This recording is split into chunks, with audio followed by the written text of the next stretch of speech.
Craft beer lovers say each individual brand is one of a kind, offering different, untraditional flavors. Unfortunately, the legislature passed a bill last year which almost put a knife right in the back of the whole sector.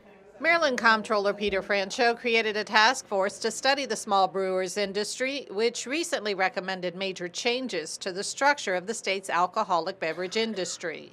Regulations and laws over the last 50 years, really, 70 years since Prohibition, which have increasingly limited the operating hours, the amount of beer that craft brewers can produce and sell, their distribution processes, and it all adds up to a lot of legislative barriers for the growth of the craft brewing industry.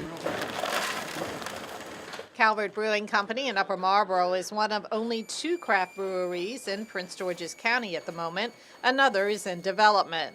Sales manager Cara Capelli says the company is excited about a series of measures proposed by Franchot called the Reform on Tap Act of 2018.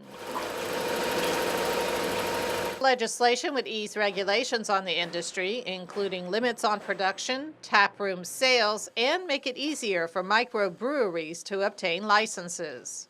This legislation is meant to basically be an economic stimulus for breweries, which is a really good thing. It's a long-term thing. I think most of the impacts for most breweries will happen, further down the road.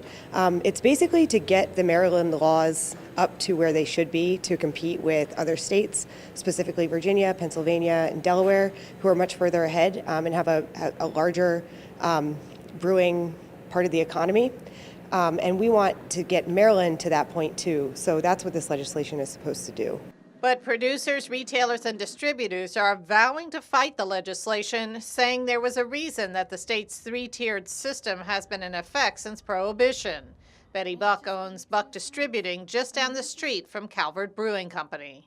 The craft brewers are our clients. They're our partners. They're our customers. They're some of my best friends that we have worked with. If they don't do well, we don't do well. They are 10% of my business. The only one that's trying to make trouble here is my comptroller. So there is no war going here. There's a war being manipulated here. We have always in the legislature come to a compromise, and the compromise wouldn't have been reached if all sides hadn't agreed to it. When we ended the session, we all agreed to this bill or it wouldn't have passed. Ultimately, state lawmakers will decide whether to keep the current system intact or allow brewers, just like Maryland wineries, to sell as much as they want directly to consumers. From Upper Marlboro, Patricia Villone, CTV News.